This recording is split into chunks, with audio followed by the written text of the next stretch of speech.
Jadi tidak sesederhana ya perjalanan hidup dari seorang Agustinus. Kalau kita mau teliti lebih jauh, masih banyak yang bisa digali ya. Baru dari riwayat hidupnya masih banyak yang bisa digali.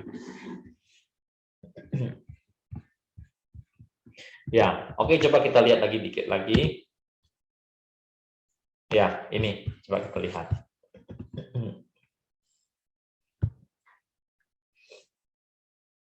Jadi setelah Agustinus selesai dari studinya, ya, dia selesai dari studinya, dia balik ke kampung halamannya atau kota asalnya, Tagaste. Terus di situ dia sempat mengajar, ya, ajar dia 2 tahun di kota asalnya. Setelah mengajar menjalani 2 tahun, dia pindah ke kota Kartago, tempat dia studi perguruan tinggi. Dan di sini kita melihat cukup lama dia mengajar. Ya, sampai 9 tahun, bukan waktu yang singkat. Ya.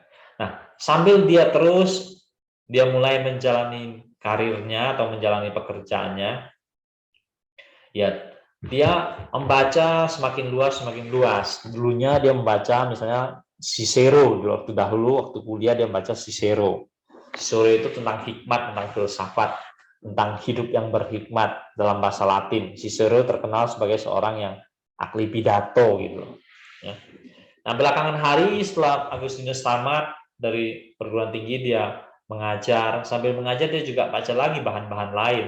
Ya, dicatat bahwa salah satu bahan lagi adalah bahan dari Aristoteles, ya, tentang kategori-kategori. Ya. Nah, dari sini terus juga pergumulan pemikirannya terus berkembang. Di situ juga disertai dengan pergumulan spiritualnya, ya, atau pencarian hidupnya, pencarian spiritualnya juga terus berkembang di situ. Seiring dengan umurnya makin dewasa, makin matang, seiring dengan orang-orang yang bersentuhan, bergaul dengan dia, atau yang dia temu, orang-orang di mana dia bisa diskusi dan berteman dan seterusnya. Nah, setelah di Kartago dikatakan belakangan dia berpindah ke Roma. Ya, nah kalau dari Kartago ke Roma itu berarti nyebrang lautan. Bukan hanya nyebrang lautan, pergi ke benua lain. Ya, dan tentunya Kartago sendiri sudah merupakan kota yang besar. Sekarang ke Roma, ke Eropa lebih besar lagi, ya, lebih mendekati pusat dari kekaisaran Romawi. Ya, ke sana dia. Sana dia mengajar. Ya. Di sana mengajar, lama-lama dia juga tidak tahan. Dia lihat banyak juga yang ngaco-ngaco siswanya. Ya. Ngaco siswanya. Tak tahan dihadapin juga kelakuan siswanya di situ. Akhirnya dari Roma dia pindah ke Milan, ya, kota lain yang tidak terlalu jauh dari Roma. Dan tampaknya waktu itu Milan merupakan kota yang besar. Ya, kemungkinan Milan waktu itu lebih besar dari kota Roma. Ya, pada zamannya Agustinus. Nah, di sana Agustinus kemudian mengajar. Dan yang penting lagi juga adalah di Milan nantinya Agustinus itu bertobat. Ya, di kota Milan ini akhirnya dia bertobat. Jadi dikatakan Agustinus itu bertemu dengan beberapa orang. Mereka ceritakan pada dia tentang pertobatan-pertobatan orang Kristen, tokoh-tokoh yang besar di masyarakat pada masa itu. Ya. Dan mereka bahkan digambarkan meninggalkan segala pekerjaan duniawinya, ya, segala pekerjaan jabatan, harta bendanya, dan menjalani hidup. Banyakkan modalnya adalah membiara seperti itu. Nah, Agustinus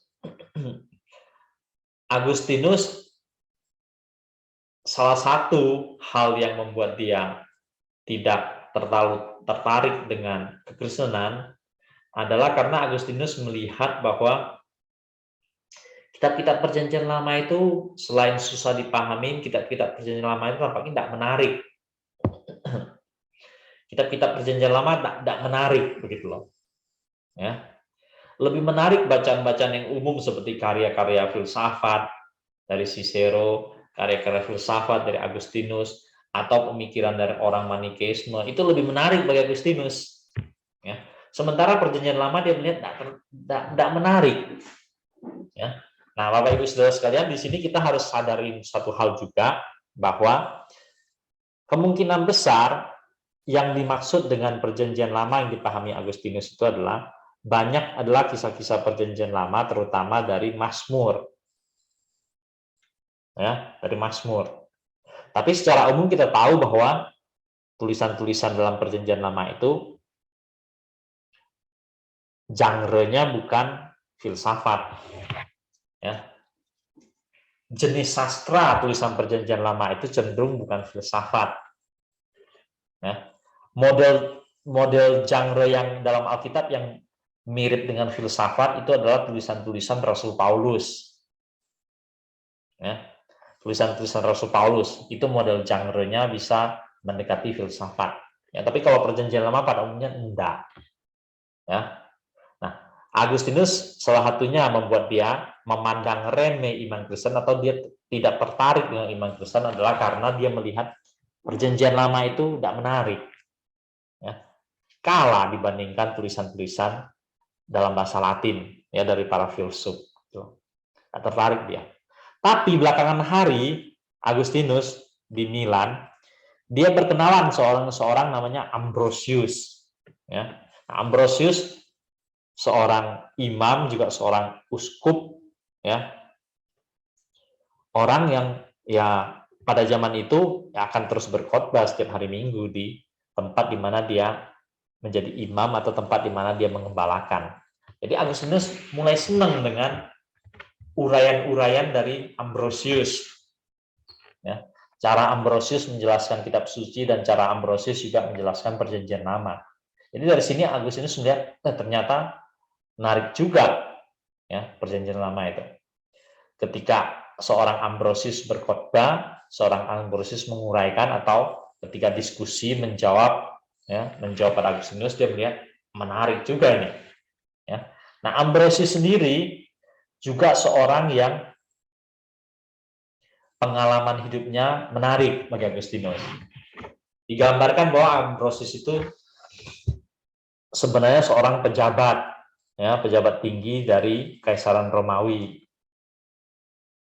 Terus dia pernah menghadiri pemilihan uskup, ya, pemilihan uskup di Milan. Ketika terjadi pemilihan uskup di Milan, ya, di sana ada ketidaksepakatan di antara orang-orang Kristen dalam memilih uskup. Jadi tidak terpilih ya dalam pemilihan uskup itu. Akhirnya malah dalam kesimpang siuran tidak terpilihnya uskup itu, di mana Ambrosius hadir, dan Ambrosius itu hanya seorang Kristen biasa, seorang pejabat dan seorang Kristen biasa dan menghadiri di situ. Malah Ambrosius dipilih. Ya, di tengah ketidakberhasilan memilih uskup, dia dipilih. Ya. Dia dipilih menjadi uskup. Lalu dikatakan bahwa Ambrosius ini melihat kenyataan seperti itu, dikatakan bahwa reaksi Ambrosius kemudian dia menerima itu.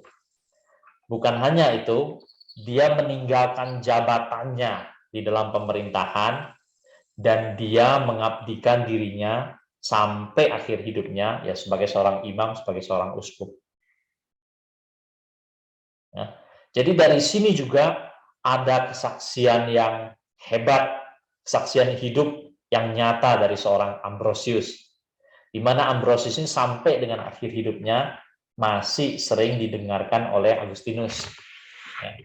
Baik mendengar khotbahnya maupun berdiskusi. Ya. Ada sekian banyak orang yang dijumpai oleh Agustinus. Sampai pada akhirnya nanti dia menuju pada titik pertobatan.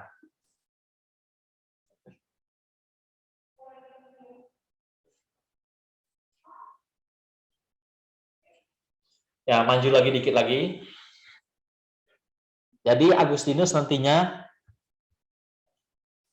Untuk detail pertobatan nanti kita akan pelajarin pas di bagian yang sampai di bab 7 dan 8 itu ya. Detail-detail pertobatannya kita akan analisa lebih jauh. Tapi sekarang kita lihat gambaran besar dari perjalanan hidup Agustinus. Jadi di Milanlah, di kota Milanlah Agustinus bertobat. Ya. Dan ketika Agustinus bertobat di kota Milan itu, dia juga pada waktu itu sedang bergumul, dan di tengah-tengah pergumulannya itu dia ditemani oleh temannya, seorang teman dekatnya. Dan teman dekatnya juga hampir bersamaan waktunya dengan detik-detik itu juga bertobat. Ya, jadi 2 orang mereka gitu. Dan langkah-langkah berikutnya adalah bahwa kalau sudah bertobat itu, pada zaman itu pembelajaran sih tidak sederhana, ya, makan waktu cukup lama, tidak katekisasi, ya, tidak soal seminggu, 2 minggu, atau 3 bulan, ya. Zaman itu rata-rata bisa setahun sampai 2 tahun pembelajaran yang model-model seperti katekisasi, ya. Nah, nanti kita akan lihat sedikit waktu di pertemuan yang 13 itu, pengajaran kepada calon jemaat, bakal calon jemaat. Ya. Agustinus bertobat di kota Milan bersama juga seorang teman dekatnya. Berita ini merupakan kabar yang sangat membahagiakan seorang Monica. Ya. Pada akhirnya anaknya yang lama dia harap-harapkan untuk menjadi orang Kristen, ya pada akhirnya dia menjadi orang Kristen. Jadi ketika pada waktu nanti setelah belajar Agustinus dibaptis, pada waktu itu Monica masih sempat untuk melihat langsung. Ya, masih melihat langsung Agustinus dibaptis, bahkan juga cucunya dibaptis, ya, pada hari yang bersamaan. Dan setelah dibaptis, Monica masih hidup ya 1 tahun lagi. Ya. Setelah itu baru meninggal. Nah, ini kita perlu tahu juga ada satu hal tadi saya lewat, yaitu ketika dari Kartago Agustinus mau berpindah ke kota Roma, mengajar berpindah ke kota Roma, sebenarnya di situ dikatakan Monica tidak setuju anaknya itu pergi ke Roma, ya, tidak tahu pertimbangannya apa, apakah terlalu jauh kah, ya dia lebih tetap senang anaknya berada di Tagaste ataupun Kartago. Tapi tidak menyetujui Agustinus pindah ke Roma dan kemudian ke Milan. Ya. Tapi kita lihat disitulah perjalanan Agustinus, dan justru kesanalah dan di sanalah di Milanlah seorang Agustinus sampai pada titik pergumulan perjalanan spiritual yang terakhir, yaitu pertobatan. Ya, di tempat yang tidak disetujui oleh orang tuanya untuk dia pergi dan bekerja di sana.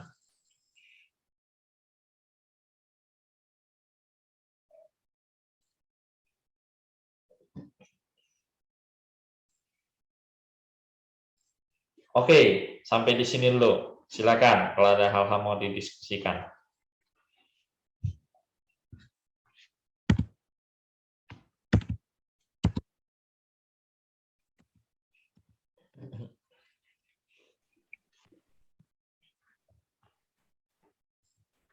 Iya, saya Pak Ali. Ya. Tertarik saja dengan bagaimana kemudian dia dituntun kepada imam Kristen ya Pak Ali. Itu dia dari awal kan memang suka belajar filsafat gitu ya. Dia suka belajar hikmat, dan ternyata Tuhan mempertemukan dengan seseorang yang menolong dia untuk melihat kedalaman hikmat di dalam kitab suci yang sebetulnya kan dia tahu kitab suci, dan bahkan tadi sempat dia coba lihat, pelajari, tapi dia kan tidak tertarik dengan itu, sampai kemudian Tuhan pakai kan, dia kan disebut sebagai pengagumnya Ambrosius ini ya Pak, karena yaitu sama-sama punya kemampuan di dalam berfilsafat. Apakah itu juga bisa menolong kita mungkin ya hari ini? Itu jemaat punya jalan masing-masing, tetapi intinya sama, bagaimana berjumpa dengan Tuhan melalui pembelajaran kitab suci. Nah, saya pikir seperti itu, Pak Ali.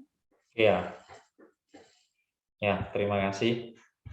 Ya, memang, ya kalau kita mau bagi manusia atas kategori-kategori yang mendekati model Agustinus ini bisa juga. Kita bisa katakan ya, mungkin seorang ya kaum intelektual yang perjalanan hidupnya sampai pada pertobatan. Dan kita mungkin juga bisa bagi lagi seorang yang secara intelektual biasa-biasa, masyarakat pada umumnya dalam perjalanan spiritualnya sampai satu hari bertobat. Bisa berbeda-beda pengalamannya, toh. Ya. Karena juga pergumulan hidup masing-masing orang dari kecil sampai besar kan berbeda. Ya.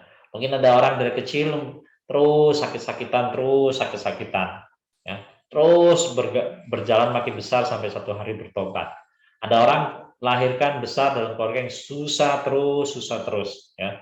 Nah, secara ekonomi terus susah terus sampai besar sampai satu hari ya bertobat. Ya.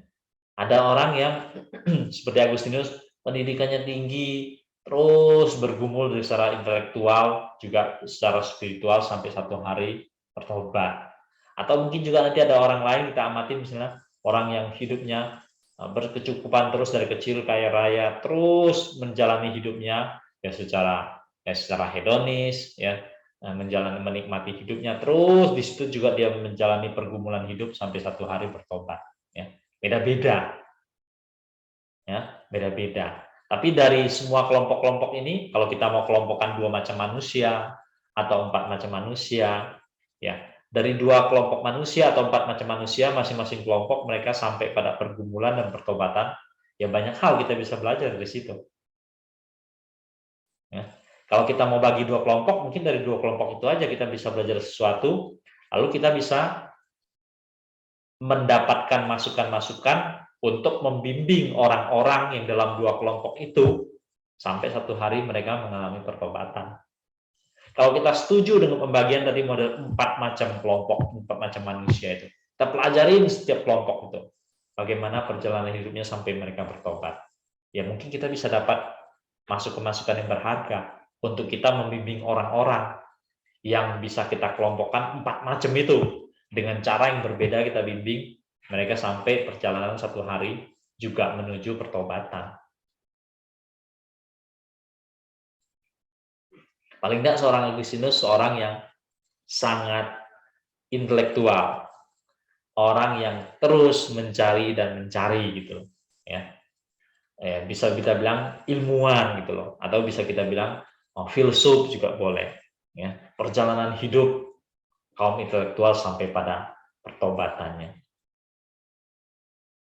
Ya dari sini kita akan banyak dapat masukan. Satu hari Bapak Ibu Saudara-saudara bertemu dengan orang-orang yang juga masuk kelompok intelektual, ya. Dan orang itu dalam perjalanan mencari bergumul secara spiritual dan makna hidup dan seterusnya. Kita bisa bimbing, berikan masukan-masukan sebagaimana perjalanan hidup yang pernah dijalani oleh Agustinus.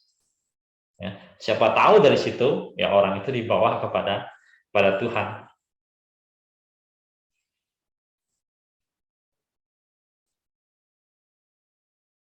Oke, silakan. Setelah itu Pak Ali, Agustinus apakah kalau kita lihat latar belakang pendidikannya tadi kan memang dia tidak belajar teologi kan ya Pak Ali, dia lebih kepada filsafat. Lalu bagaimana dia membangun teologianya?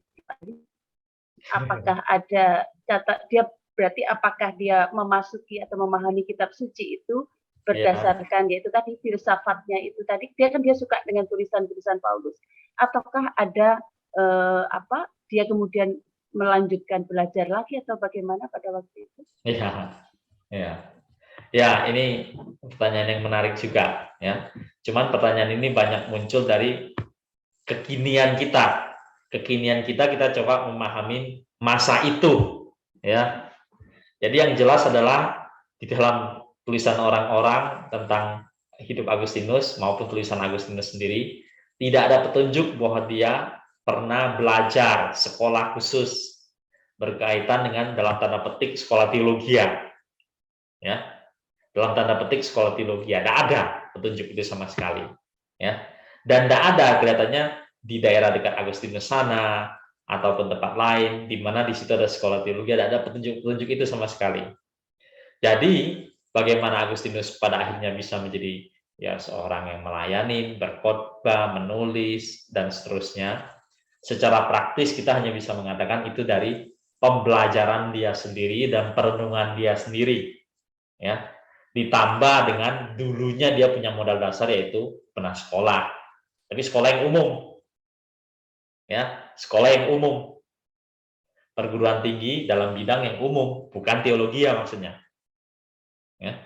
Jadi dia tidak pernah mengecap khusus pendidikan teologi, ya.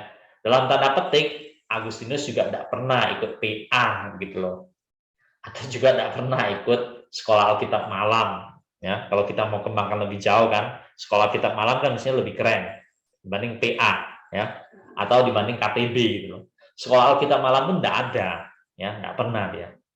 Tapi dia bisa menjadi seorang yang besar sekali, ya, berkhotbah, menguraikan kitab suci, menafsirkan kitab suci, dan juga menulis karya-karya teologi yang tidak sedikit. Ya. Hasil pembelajaran sendiri, kita hanya bisa katakan begitu. Ya. Jadi apa yang penting dua, yaitu dia pernah mengecap pendidikan tinggi, yang umum, yang bukan teologi. Kedua, ya dia mempelajari, mendalaminya sendiri.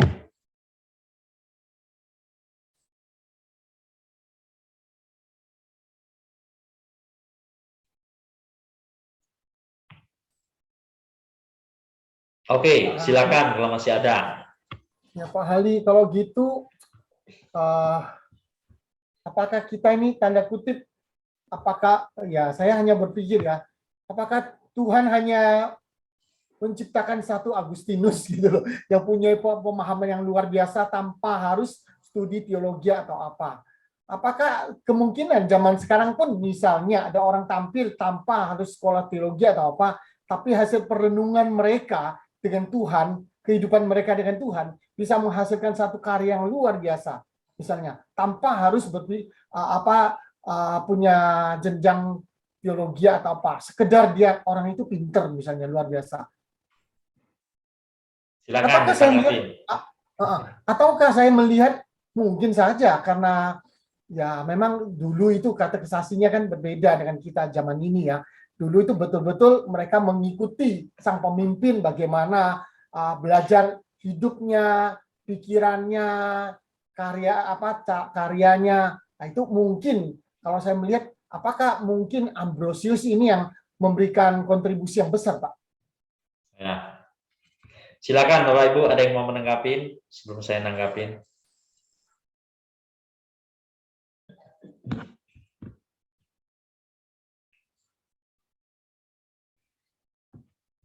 Kalau saya melihatnya begini, kita belum cukup banyak mengenal tokoh-tokoh lain di luar Agustinus.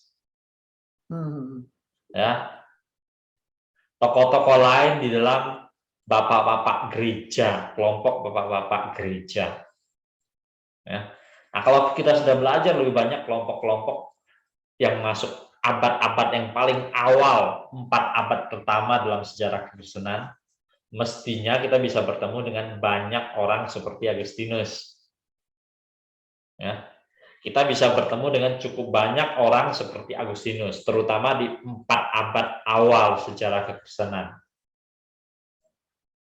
Nah, tapi sekali lagi, mereka bisa begitu karena juga ada latar belakang minimal, yaitu pernah studi bidang yang umum. Ya. Selain itu pernah studi bidang yang umum, kebanyakan nanti mereka adalah melalui pembelajaran pribadi yang cukup panjang juga. Ya, pembelajaran pribadi yang cukup panjang juga. Zaman itu nanti mulai masuk pelan-pelan terbangun namanya biara. Ya. Mulai dari zaman Agustinus itu sudah ada mulai membentuk biara-biara, di mana orang-orang secara inisiatif sendiri kumpul hidup bersama dalam biara, di situ mereka saling belajar.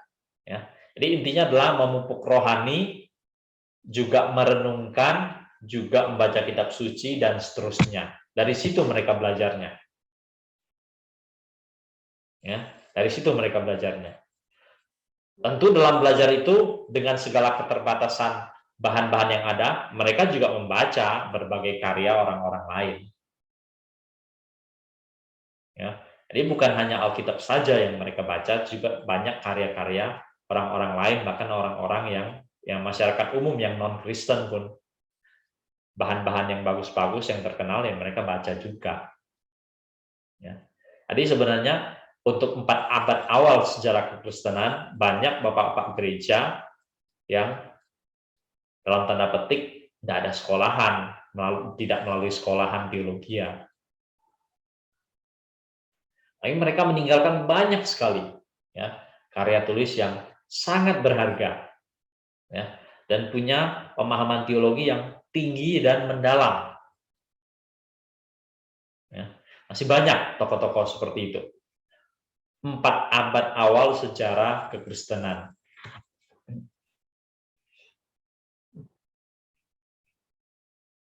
Ya Pak, justru saya timbul pemikiran Pak, kalau begitu banyak tokoh-tokoh dan sekaliber Agustinus, tetapi yang mewarnai teologi Kristen, termasuk mewarnai Calvin, mewarnai Luther, itu kan Agustinus Pak, yang banyak, dan akhirnya mewarnai kita semua Pak. Kenapa tidak teolog-teolog yang lain yang sekaliber dia itu muncul Pak, dan mewarnai kekristenan dunia? Yang sekarang ini kita kebanyakan mengacu pada Luther dan Calvin atau Zwingli, lalu masuk lagi ternyata mengerucut ke Agustinus, Pak. Susah ini, ya. Ini berkaitan dengan sejarah kita masing-masing, sejarah gereja Bapak Ibu Saudara masing-masing. Ya. Karena sejarah gereja kita masing-masing itu memberikan kita kelebihan, tapi juga memberikan pada kita kekurangan. Ya. Sejarah gereja kita masing-masing memberikan kita banyak keistimewaan, tapi juga banyak kekurangan, ya, karena kita lahir dan besar di dalam gereja-gereja yang berasal dari Barat, jadi kita ikutnya Barat semua,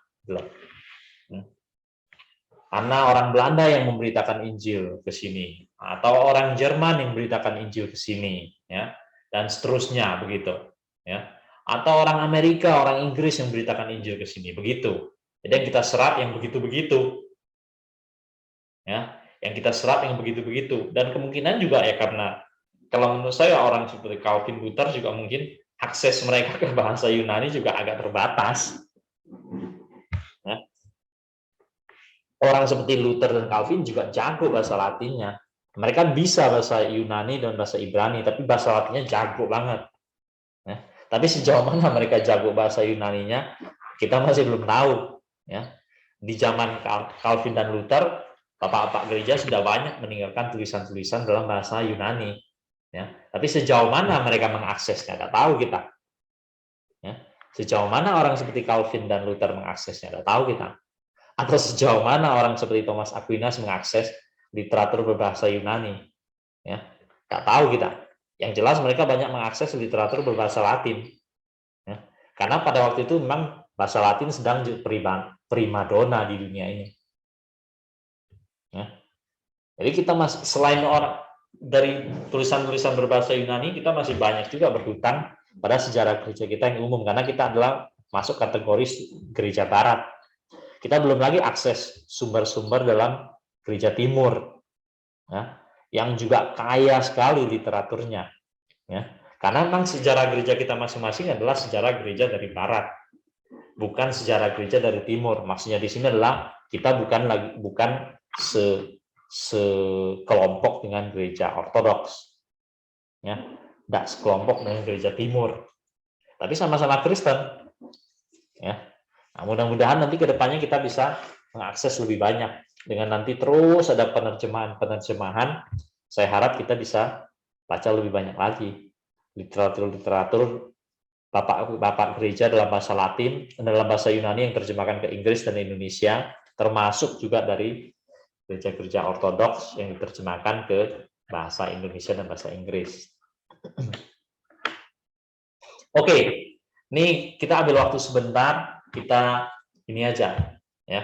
Nanti minggu depan kita lanjutkan lagi riwayat hidup Agustinus ini, masih berlanjut. Hari ini sisa waktunya kita coba